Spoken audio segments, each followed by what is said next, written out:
হয় চাওক কিছু ব্যক্তি আছে যি সঁচাই ব্যক্তিক্ৰম আৰু তেওঁলোকৰ চিন্তাধাৰা সম্পূৰ্ণ ব্যক্তিক্ৰম আৰু তেওঁলোকৰ কাম কাজো সদায় ব্যক্তিক্ৰম। বিশেষকৈ দেখা গৈছে যোৰহাটৰ এজন ব্যক্তি যিজন ব্যক্তিয়ে যিকোনো ৰাজহুৱা অনুষ্ঠান বা চৰকাৰী কাৰ্যালয়ত এইদৰে বিনামূলীয়াকৈ শ্ৰমদান কৰে আৰু তেওঁৰ উদ্দেশ্য লক্ষ্য হ'ল যে কথাৰে নহয় আচলতে কামৰে কৰিব লাগে আৰু উপদেশৰ আৰ্হি ভাল যি বাক্য সেই খণ্ড বাক্যক তেওঁ গুৰুত্ব প্ৰদান কৰি পিনি এইদৰে নিজে কৰ্ম কৰে আৰু যিখিনি চৰকাৰী ৰাজহুৱা অনুষ্ঠান বা কাৰ্যালয় আছে তাত যদি অপৰিষ্কাৰ অৱস্থা দেখে তেখেতে এইদৰে নিজৰ আজৰি সময়টো উলিয়াই পিনি এইদৰে পৰিষ্কাৰ পৰিচ্ছন্ন ব্যস্ত হয় আৰু এটা সুন্দৰ যিহেতু মনোভাৱ ক'ব লাগিব তেখেতৰ যি মনোভাৱ সৰু মানুহ হ'লেও যাতে এটা বৃহৎ মনৰ মনোভাৱ লৈ আছে তাৰ এটা পৰিস্ফুট ছবি ওলাই গৈছে যিহেতু তেখেতে যোৰহাটৰ বিভিন্ন অঞ্চলত এইদৰে যিবোৰ চৰকাৰী কাৰ্যালয় বা প্ৰতিষ্ঠান আছে ব্যৱসায় ৰাজহুৱা প্ৰতিষ্ঠান তেনেকৈ এটা বিনামূলীয়াকৈ শ্ৰমদান কৰে যাতে সেই অনুষ্ঠান প্ৰতিষ্ঠানবোৰ সুন্দৰভাৱে পৰিষ্কাৰ হৈ থাকে।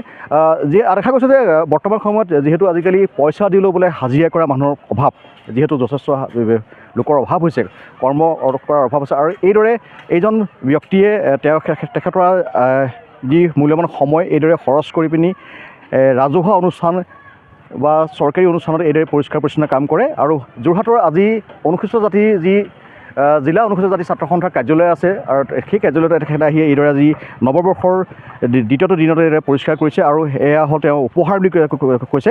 আমি যাবলৈ চেষ্টা কৰিম। দাদা আপোনাৰ ওচৰলৈ আহিছোঁ, আপোনাৰ নামটো কি ক'লে? মোৰ নামটো দিব্যজ্যোতি দাস, মোৰ ঘৰ পাখিমে, যোৰহাটৰ পাখিমে বুলি সৰু গাঁও এটুকুৰা আছে টেকেলা গাঁও ওচৰ।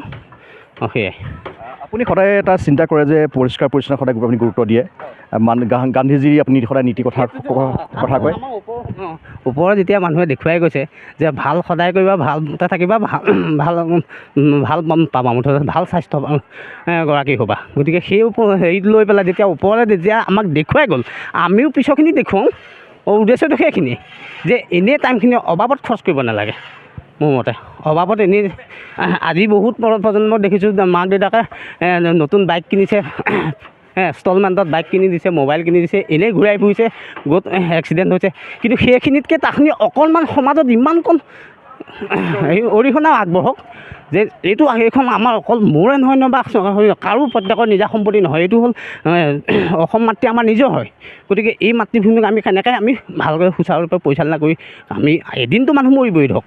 গতিকে সেই বস্তুটো লৈ পেলাই যাতে চাফ চিকুণতা যদি কৰি ৰাখোঁ সকলোৰে কাৰণে ভাল বুলি ভাবোঁ মই। প্ৰতিটো ঘটনাৰ পৰিঘটনাৰ পিছত এটা কাহিনী থাকে, আপোনাৰ সেই ইয়াতো হৈ কাহিনী জড়িত হৈ আছে চাগে? কাহিনীটো আছে যদিও এতিয়া মই সেইটো ক'বলৈ অকণমান অপাৰগ লাগিছে, সেইটো নকওঁ আজি মই।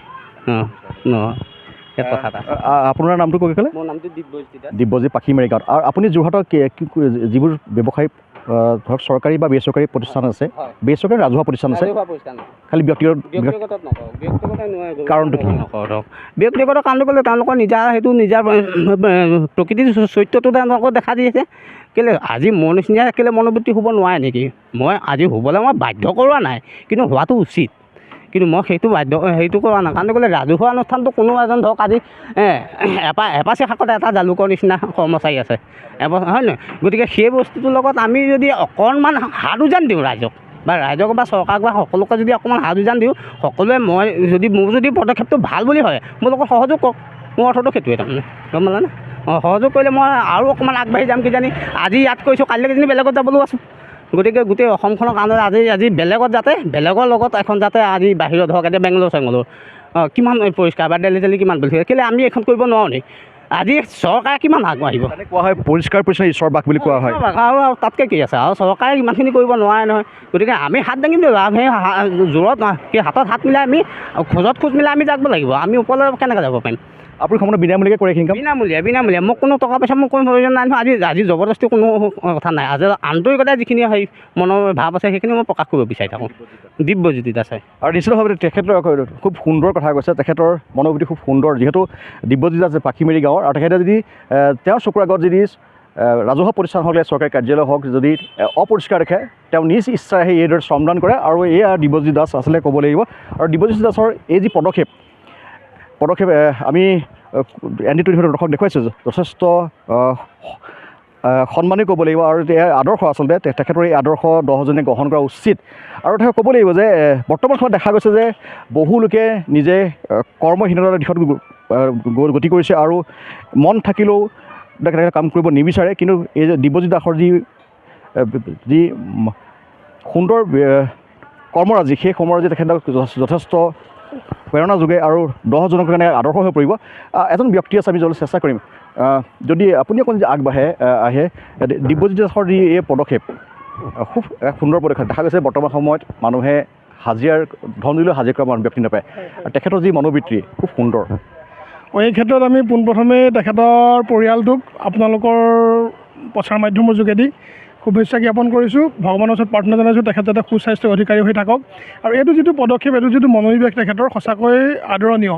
আৰু এই ক্ষেত্ৰত আমি অসম অনুসূচিত জাতি পৰিষদ যোৰহাট জিলা সমিতি তথা প্ৰাক্তন ছাত্ৰ সতীৰ্থ সন্মিলন যোৰহাট জিলা সমিতিৰ তৰফৰ পৰা তেখেতক এই নৱবৰ্ষৰ প্ৰাকখনত এই আদৰ্শৰে মানে যিটো আদৰ্শ আমাক দেখুৱাইছে, সেই আদৰ্শটো যাতে নৱপ্ৰজন্মই আগ্ৰহেৰে লয়, এইটো সঁচাকৈ ক'বলৈ তেখেতৰ মানে আদৰ্শক আমি স্বীকৃতি কেনেকৈ দিম ভাবিব পৰা নাই।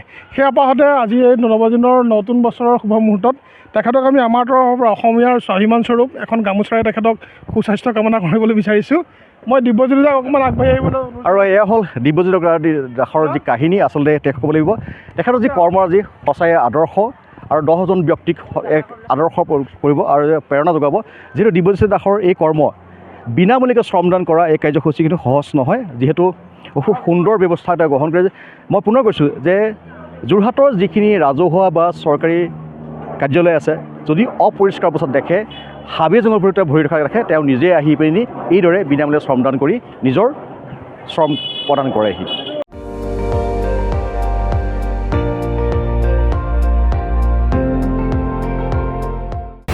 আপুনি চাই আছে ND24, সৰ্বশ্ৰেষ্ঠ নহয় সৰ্বোত্তমৰ দৌৰত।